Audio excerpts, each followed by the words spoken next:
Shaw, that's why you were so hard on me before? On everyone, yes.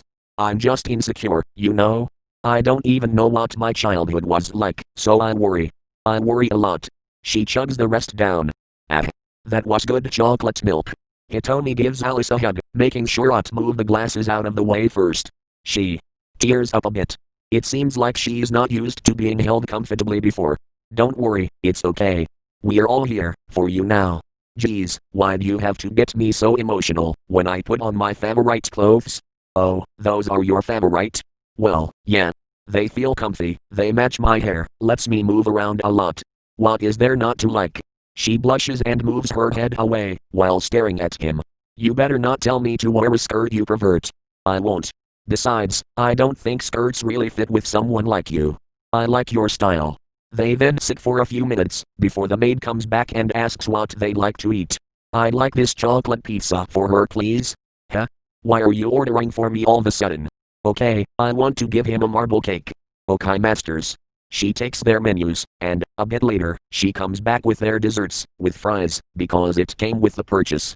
Alice digs into her chocolate pizza, and the taste of cream and chocolate in her mouth makes her super pleased, while Hitomi has a similar reaction with his, and they both smile at each other happily, even making sure to take off the cream off each other's faces adorably. When they are reasonably filled up, Michi in a maid costume comes by. Hey, big sis Takara had to do something really quick, so I'll be your maid for the rest of your stay. The total cost will be about 9,544 yen, please. Alright, here you go. Surprisingly enough, Alice pays for it without a single thought. You want to give a tip to your sis, right? Well, I have this bill here. It's American, but I think she'll like it. Hitomi is more wondering what an athletic girl like Michi is doing at a lewd maid cafe. But he doesn't say anything. Hey Alice, you want to go to the arcade? No, I don't think either of us have the money for it. That was all I had on me at the moment. Dad won't give me any more allowance. That's okay. With our manga sales, we could get enough money to go another day. Oh yeah, I forgot about that. Days 38 to 40. Tony and Alice both set up shop after school in an old clubroom, since it's getting close to Spirit Week either, selling the first chapter of the Battle Girl Justice manga for 200 yen. About 10 people came in on the first day, giving them 2,000 yen. However, the next day, word of mouth had gotten around that the series actually is pretty good, doubling their sales that day and giving them 4,000 yen. Nothing prepared them for what happened on the third day, however. All of a sudden, after school time, adults, students from other schools, even their homeroom teacher, were all buying it. Most of them female even. And the lines were enormous. Alice had to go out and cheer in the back for a moment, so Hitomi carried out the transactions, while she was in bliss. They got 60,000 yen. 300 people in total bought the manga. And they now knew what their fanbase's majority was. Holy shit, Hitomi. 60,000 yen. That's an entire month of food. We'll be able to play the arcade for hours and beat every game there. Alice cheers. We could do so much with this, even if we don't go, like advertising, mass printing, starting a company, game consoles. Alice. Stop. Half of this is going to go to charity, whether you like it or not. Despite how relaxed I am, I never want the less fortunate to suffer, because we spent it on things that don't matter in the end. Alice looks at him confused a little bit, but, well, she deals with it and shrugs.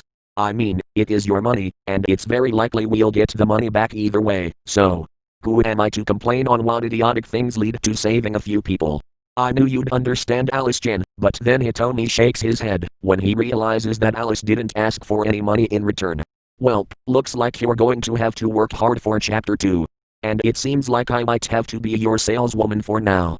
Alice winks in his direction, presumably walking off in Manami's direction, even though she's probably in the locker room at the moment to tell her. Hitomi's just happy they're getting along finally.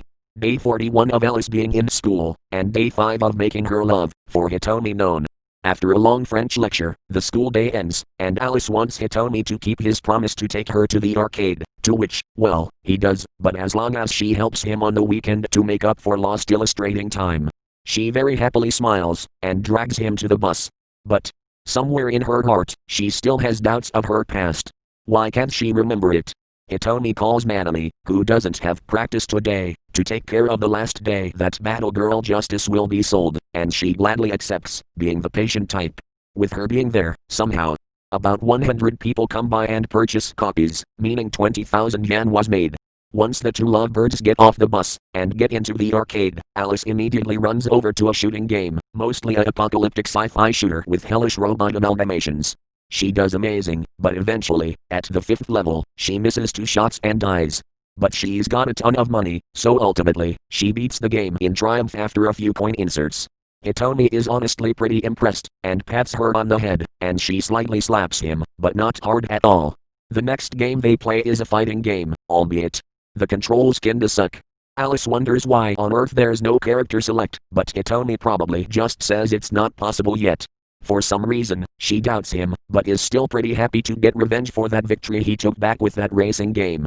Finally, they eat some well-done fried omelets and sushi for dinner, and they are pretty filled and happy. What's even more, Alice didn't spend everything like he thought she would. Oh wait, never mind, she's going straight towards the punching machine. She winds up a punch as exaggerated as she can possibly get, and then mimic that fighting game punch she saw, and somehow caused the hitting bag to go flying and bounce repeatedly off the walls, until it smacked into Hitomi's face, comically knocking him out. When he wakes up, she's at a bench with him laying on her lap. Whoa, what kind of crazy stunt did you pull there? Now we are going to have to pay for damages. Relax. I already did. Although it was 8,000 yen. She looks pretty confident despite her smile going down, while saying how much money it was. But I'm sure we'll get even more and donate to even more charities, am I right? She winks adorably, not even really bothered that she puts his head on her lap. Maybe she did, when she first did. Who knows? Hey Alice. I know you're really into me, and I do towards you. There's probably a policy in the school about not dating inside the school. I know they don't enforce it in our living space, but if we seem together, you know what could happen, right? Huh? We had a policy for that. Gosh, and I was going to profess my love to you during the festival and outstunt the cheerleaders, but now I can't do that. You were planning that? Yeah, I already got athletic gear and everything. She crosses her arms and seems disappointed. Think I even submitted my wishes to the student council. Oh no. Alice, what were you thinking? You know, someone would have to be a real jerk to deny someone who almost got raped an opportunity like that. Sure, they can stretch the rules just for me. No, they can't, regardless on if you're a foreigner or not. Well, that was one way to lay it to her that, well, sometimes things aren't fair. But they don't care, because they can do it away from the school grounds. Day 42. Manami manages to tell them how great sales are doing, and even shocked that he'd make something for the female demographic of all things. Hitomi says he just winged it one day based off Alice's store plan. In fact, he was expecting it to be a flop and be considered extremely generic, and even thought that Alice's forced optimism would be right on the target. But hey, it didn't turn out that way, because you got me. Alice begins to wink again and stroke his hair. Oh yeah. You want me to handle the other half of illustrating chapter 2, right? Yeah, that's exactly what I was going to tell you to do. Well, I'll use my complete idiotic powers gained by listening to you, and make this thing into a beauty. She darts to her room with a few bits of paper and starts drawing. Manami's just happy they got something to do together, and also notes to Hitomi that Alice is becoming really sweet actually. Not once did she make a milk pun out of her breasts for the past 3 days, and that saves her a lot of relief. Hitomi makes sure to remind Manami that history should be coming up soon, and she's been known to slacking off on it a lot. What? Come on, you know I'm great at Japanese history. I mean, I can't even name. No, I don't mean Japanese history, I mean world history. If you don't mind, I think you should take over the study lead for that one. Gladly. She goes out of his room, but then stops herself. By the way, I actually gotta head all the way to another school in Tokyo for our swimming competition tomorrow. Wish me luck, alright? I will. Day 45. Thanks to their power illustrating and the power of 2 people compared to 1, chapter 2 of Battle Girl Justice was finally illustrated and written. Next came the coloring, which they made sure to do before class, at 7 a.m. A central theme their technology had would be shades of gray and white, with hints of purple near certain edges. Hideko's battle outfit has a motif of light yellow, Hana's yellowish orange, and Emma's is greenish yellow, with their tech energy being green. The plot for this chapter is a bit more exploring their daily lives, and, as students of the academy, get their battle dresses that they can manifest and turn off by tapping their own forehead. The transformation process is instant, and it doesn't burn your clothes, since it makes them intangible and invisible, and they spend the rest of the chapter wondering what they are going to do with it, since it'd be a waste not to use it for good.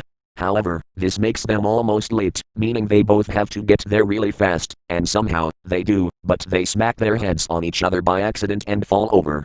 The topic of the history class today was about the ancient Greeks and their society. As you can see here with this projection, they often used to idolize young boys, and create statues of themselves nude.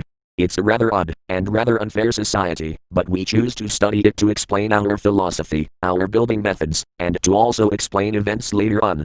They also had a closed mind about people who were not like them, and called them barbarians as an insult. Alice begins to think of something and immediately raises her hand. Okay, let me get this straight.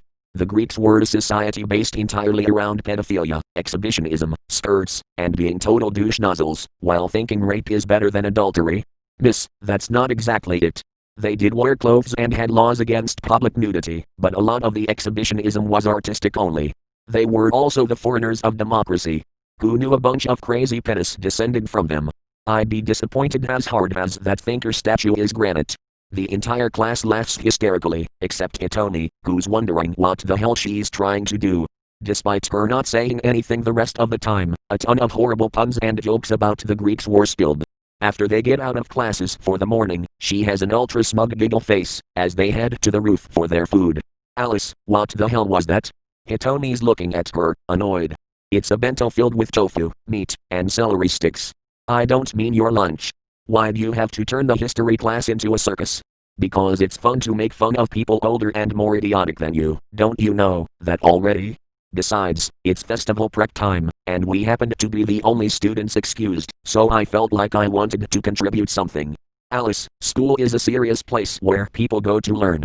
Geez, stop being so Greek, King Hitomi. She laughs her head off, even pounding the floor, as she can't take how funny and disrespectful that was. She does it for 3 minutes straight before calming down a bit. You know, I was setting up for that shitty joke the whole time and you didn't even notice.